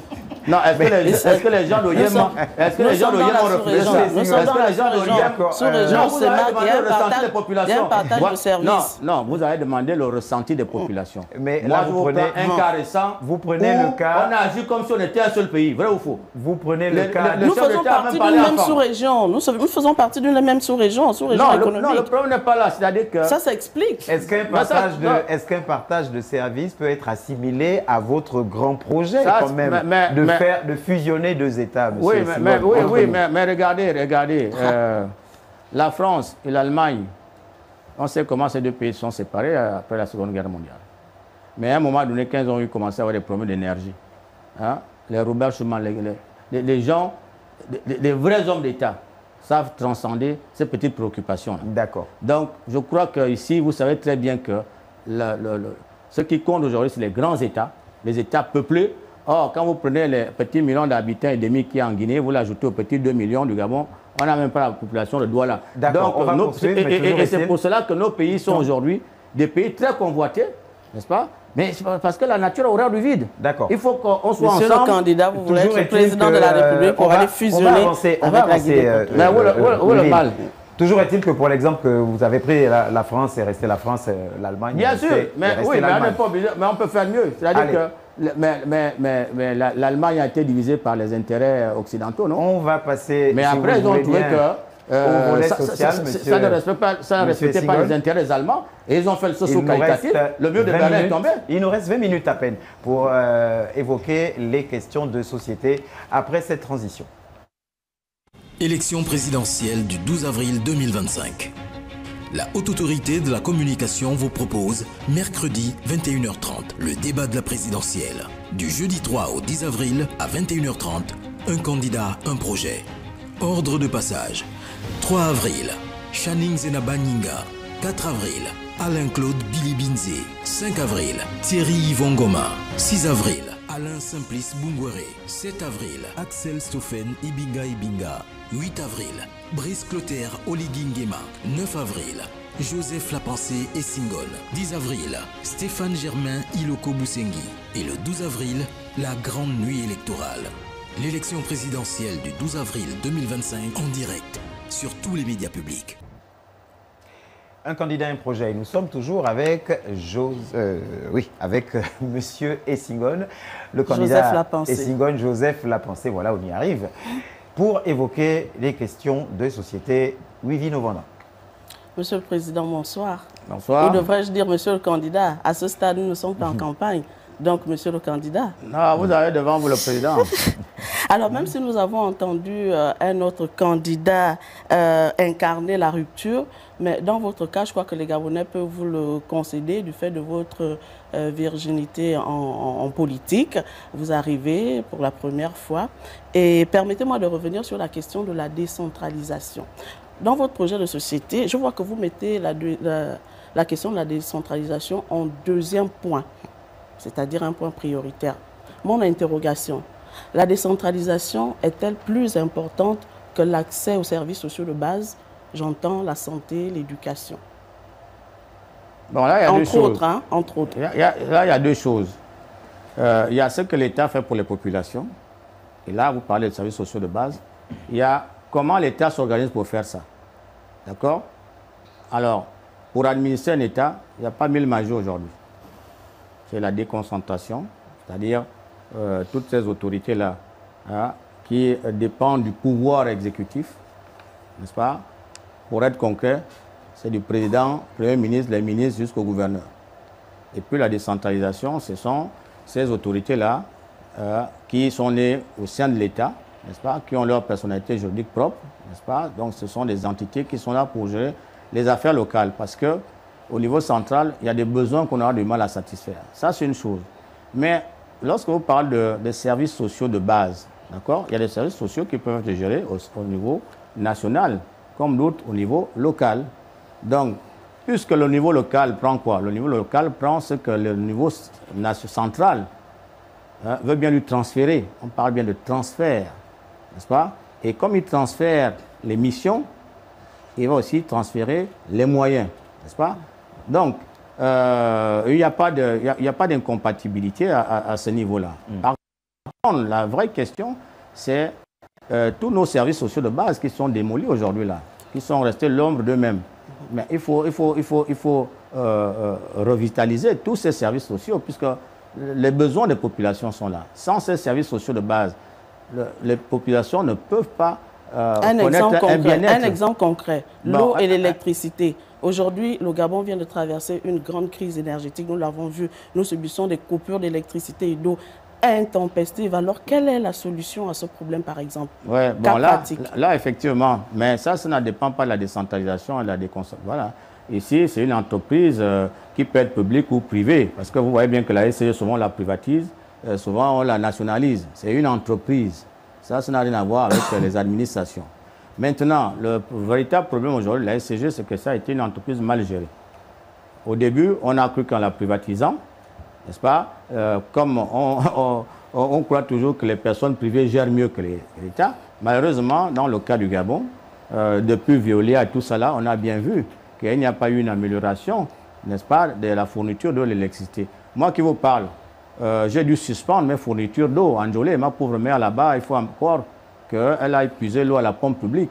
Pourquoi? Parce que les factures de 600 000 francs d'eau étaient devenues courantes pour un ménage de 2 personnes. Alors que le mètre cube d'eau, il est à 400 francs. Hein? Il faut des fûts et des fûts pour arriver. Il faut tout un lac pour arriver à 600 000 francs. Des fuites d'eau, certainement. Oui, mais le problème, c'est qu'il peut arriver que ce soit des fuites. Mais lorsque vous êtes client, le client n'a pas d'impact sur tout le matériel qui concourt à la fourniture de l'eau. C'est-à-dire que vous, à part aller demander un compteur, vous ne pouvez rien faire. Si votre compteur, on doit vous le placer à 100 000 lieues, vous n'avez aucune capacité. Et eux, ils viennent amener leurs histoires qu'ils appellent avant compteur, après compteur. Ils savent très bien que même une voiture peut marcher sur votre tuyau. Et vous voyez les tuyaux d'aujourd'hui, là, comme ils s'aplatissent comme, très rapidement. Comment vous comptez soulager les Gabonais? Demandez à la SCG d'abord d'assumer ses responsabilités correctement. Parce que si la SCG, qui est le fournisseur, en tant que fournisseur, on a des obligations en tant que fournisseur. Et je crois que et là aussi, c'est lié avec un bon fonctionnement du système judiciaire. Parce qu'il faut qu'à un moment donné, les clients aussi traînent un peu la SCG devant les tribunaux. Parce qu'il n'y a pas de raison que lorsque vous devez de l'argent à la SCG, on vous coupe le courant. Mais quand la SCG vous coupe le courant, alors que vous avez vos compteurs et d'âne, mais il n'arrive rien à la SCG. Donc, c'est 2 poids 2 mesures. Donc, il faut bien qu'on commence à mettre des dispositions où, lorsque la SCG va vous faire dormir dans le noir, alors que votre compteur a des unités, il faut que la SCG vous dédommage. Voilà. Donc, on ne peut pas laisser comme ça une société qui fait tout ce qu'elle veut. Et puis, lorsqu'on a privatisé la SCG, on a créé d'autres sociétés. Il y a la SCG, que tout le monde connaît. On tape sur la SCG, mais il y a la Société du patrimoine qui est là, qui vend le courant à la SCG. Et toutes les mesures sociales, on met ça sur la SCG, on ne met pas ça sur la Société du patrimoine. Mais c'est la Société du patrimoine qui doit investir. Alors, une entreprise, n'est-ce pas? Tous ceux qui gèrent les entreprises savent que la SCG a un problème d'investissement. L'investissement est devenu vétuste. Donc, on ne peut pas faire une autre magie. C'est-à-dire que si vous avez construit des installations qui devaient durer 20 ans, d'accord? Une fois ces installations sont mises en service, la société commence à mettre de l'argent de côté, ce qu'on appelle des amortissements. Donc, il y a toujours les dotations de l'amortissement. Donc, c'est de l'argent non décaissé. Donc, on met ça de côté parce que tout matériel a une durée de vie. Monsieur le candidat, j'ai l'impression que vous voulez faire un cours alors que les Gabonais ont besoin de réponses. Qu'allez-vous faire? Mais il faut réinvestir, il n'y a pas mille magies. Si on vous dit par exemple que, on a vu ceci pendant la transition, on a dit on a acheté 200 000 compteurs. Si vous faites peut-être un an pour avoir un compteur et qu'il faut passer par les business pour avoir un compteur, ça veut dire qu'il y a un sérieux problème. Est-ce que vous allez accepter, que la SEG gère en même temps le pan eau et électricité? Mais là n'est pas le problème. Là, les années 80, ça se faisait très bien. Il ne faut pas inventer les problèmes. Un problème de gestion n'a rien à voir avec... Depuis qu'ils ont séparé ça avec la Société du patrimoine, est-ce que ça a amené une amélioration? Dans les années 80, le matériel n'était pas encore vétuste. Tout à fait. Mais c'est ça. Donc, si pendant que le matériel n'était pas encore vétuste, n'est-ce pas, l'argent qu'on mettait de côté pour le renouvellement de ce matériel, si ça avait servi à ça, on ne serait pas là aujourd'hui. Ça veut dire que l'argent a servi à autre chose. En fait, comment rattraper le coût? Mais si on n'a pas pu investir, si l'argent qui devait et que tous les investissements sont vétustes, il faut réinvestir. Il faut réinvestir. Si vous avez par exemple un château d'eau qui est déjà totalement pourri, troué, qui n'arrive plus à satisfaire la demande, mais il faut construire notre château d'eau. Vous ne pouvez pas arranger ce problème-là en disant qu'il faut peut-être mettre la peinture, bien il faut faire ceci. Non, c'est-à-dire qu'à un moment, c'est comme les compteurs. Les compteurs ont une durée de vie. Moi, pourquoi j'ai demandé de suspendre ma fourniture d'eau en Djolé? Parce que le compteur, même, il était déjà illisible. Donc, ils ont maintenant une technique là où ils viennent vous prélever alors que vous croyez que vous payez la consommation réelle. Non, c'est une prévision. Et ils disent qu'ils vont régulariser plus tard. Hein? Et vous comprenez bien que ce n'est pas ça le contrat. Le contrat, c'est qu'on doit payer la consommation réelle, pas la consommation déterminée de manière fictive. Donc pour résoudre ça, on ne va pas mentir aux Gabonais qu'il y a une autre solution à part réinvestir. C'est-à-dire que c'est comme vous, si votre télévision à la maison ne fonctionne plus, vous n'allez pas dire aux enfants que je vais faire une autre magie à part acheter une nouvelle télévision. Monsieur le candidat, si vous êtes élu au soir du 12, vous vous donnez combien de temps pour régler ce problème? Vous avez 7 ans de mandature. Si je suis élu au soir du 12, d'accord, il faut bien que la SCG, là ils ont commencé certaines mesures. J'ai entendu qu'il y a des groupes qui ont été achetés, mais ils n'ont pas été allumés. Bon, ça veut dire qu'il y a des gens là-bas qui ont trompé le chef de l'État. Bon, ces gens-là, il faut déjà les virer. Parce que leur rôle, ce n'est pas faire dépenser l'argent public comme ça. Bon, jusque-là, on ne sait pas qui a trompé le chef de l'État comme ça, là, pour prendre l'argent public, acheter les groupes, et puis les groupes ne fonctionnent pas. Maintenant, les dirigeants actuels de la SCG, n'est-ce pas? Parce que la SCG, c'est une entreprise publique aujourd'hui. Donc, en tant que chef de l'État, je sais que l'État gabonais, qui est actionnaire, siège au conseil d'administration. Et tous les conseils d'administration vous font le point de la société. Vous avez les comptes qu'on vous produit. Donc, dans les bilans, vous voyez la situation des immobilisations. Donc, tout ce qui est comme patrimoine. Et vous avez la situation des dettes, vous avez tout. Et moi, je ne serai pas le président qui ne sait pas les états financiers. Je prends les états financiers et puis je regarde là où je trouve tout de suite là où il y a le problème. Mais lorsque les investissements ont vieilli, par exemple les tuyauteries ne sont plus capables de vous fournir une eau potable, n'est-ce pas? Il ne faut pas continuer à les utiliser parce que en faisant semblant, vous allez tuer les Gabonais. Donc 3 mois, 6 mois, 1 an, 2 ans. Combien de temps? Mais si pour faire les tuyauteries, ça demande 1 an. Les ingénieurs trouvent que ça demande 1 an. Moi, président, je veux dire que faites ça en 1 mois. Avec quelle capacité? Il ne faut pas avoir des présidents menteurs. Hein? On est d'accord. Mais non. C'est-à-dire qu'il y a des gens qui connaissent ces métiers. C'est comme vous. Et pas de solution palliative. Lorsque vous construisez votre maison, d'accord? Mais vous voulez construire une maison 2 niveaux. Et si l'architecte vous dit que bon, c'est sur 3 mois, voilà les travaux, les étapes que nous allons suivre. Et vous allez dire à l'architecte, non, ne faites pas ça. Moi, ma maison, je l'avais en 2 semaines. Non, ce n'est pas ce que nous vous demandons. Monsieur le candidat, en fait, monsieur le candidat, ce qu'on veut vous dire, on veut savoir, c'est que vous avez un projet de société et ce projet est censé quand même avoir un chronogramme d'exécution. Tout à fait. Et surtout, rassurer les populations. Parce que lorsqu'on écoute un futur président, il faut que nous ayons certaines garanties. Quelle garantie? La question n'a pas été étudiée. Ça ne se passe pas comme ça. La question n'a pas été étudiée, non, sérieusement. vous exprimez un besoin. Vous exprimez un besoin. D'accord? Voilà, moi, je vais vous dire comment ça se passe. Parce qu'il ne faut pas être dans les illusions. Dites-nous, monsieur. Je vais vous dire comment ça se passe. Alors, lorsque vous exprimez un besoin, je vais construire une route ou bien je vais renouveler la SCG. Il y a des gens qui savent le faire. Vous faites des appels d'offres. 3 ou 4 sociétés vont venir. Il y a une société qui va vous dire, bon, selon les éléments, notre position, la pluviométrie, la chaîne, nous pouvons faire en 6 mois pourtant. L'autre, voilà. Donc, les règles des marchés publics vont vous obliger à prendre ce qu'on appelle le soumissionnaire le moins disant. C'est-à-dire que vous ne pouvez pas vous-même, président, dire comme ça que je vais réparer la SCG en 3 mois. Non, il faut d'abord interroger les gens qui sont capables de remettre la SCG au niveau où vous voulez. Mais vous interrogez plusieurs d'entre eux et vous demandez, vous lancez un appel d'offres pour que ces gens-là, et quand la direction générale des marchés publics va dévoiler toutes ces offres-là, ils vont dire, voilà, nous préférons confier le marché à telle entreprise parce qu'on a vu, nous donnons un cahier de charge, nous voulons ça. C'est ça que le président veut. Et puis le président donne des délais. Je peux dire, je veux ça dans l'année, d'accord?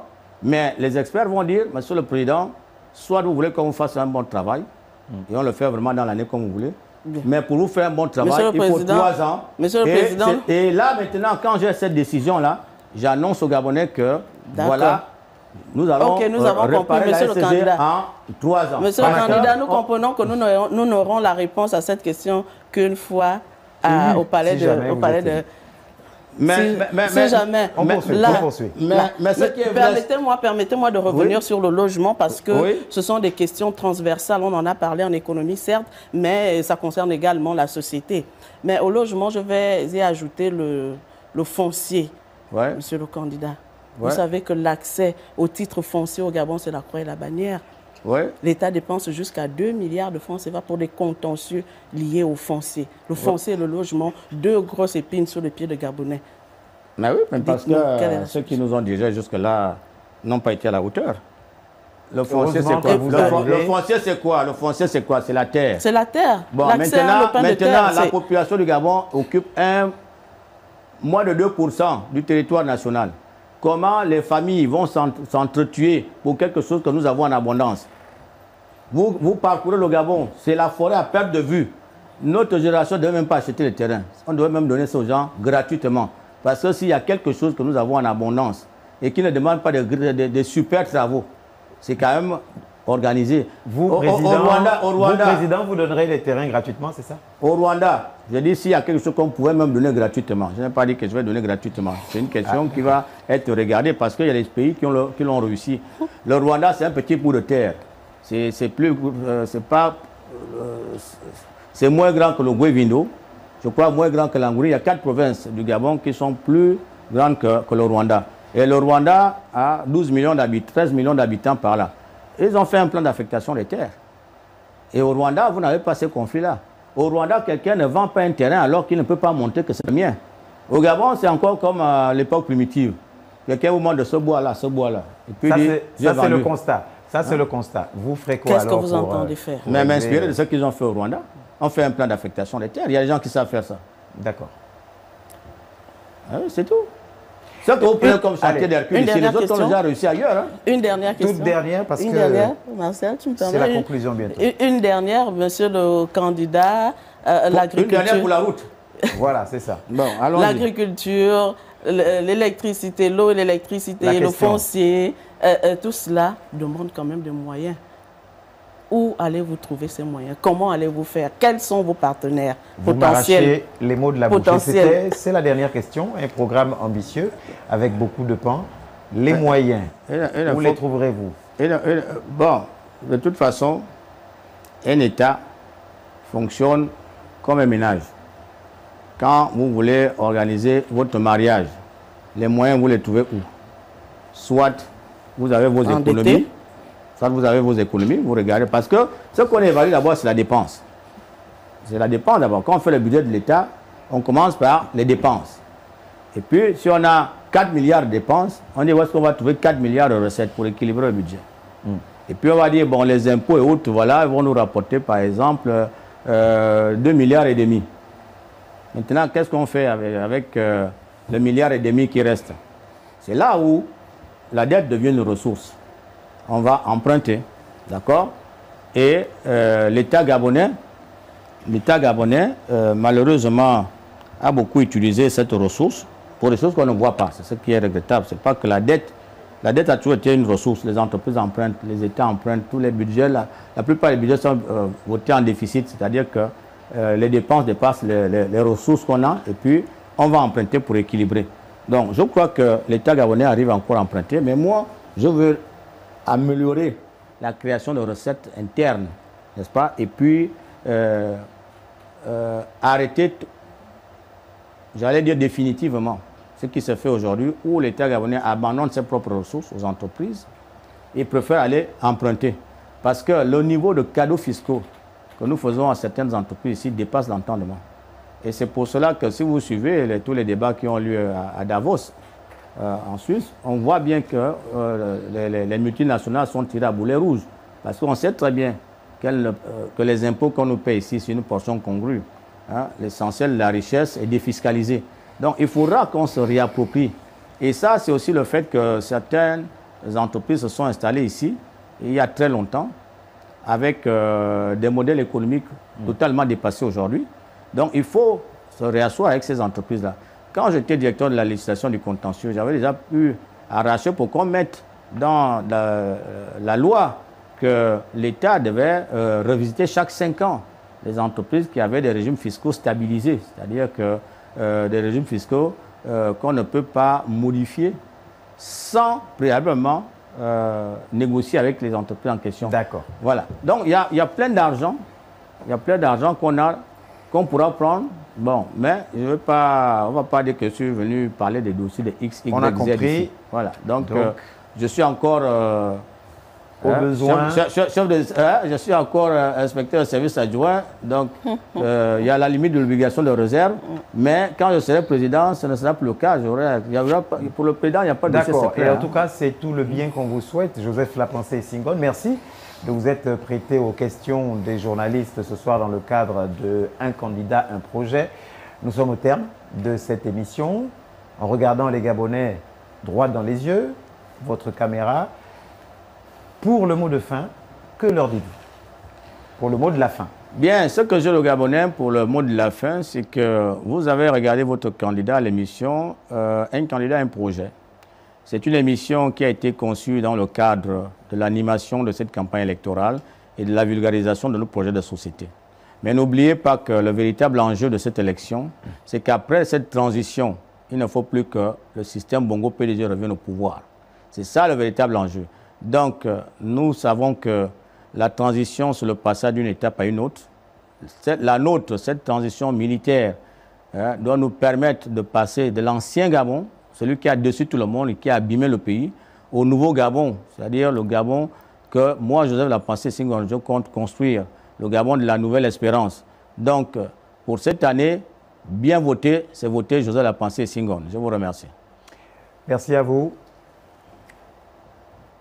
C'est donc la fin de Un candidat, un projet ce jour. Merci pour votre fidélité renouvelée. On se retrouve demain lorsqu'il sera 21h30.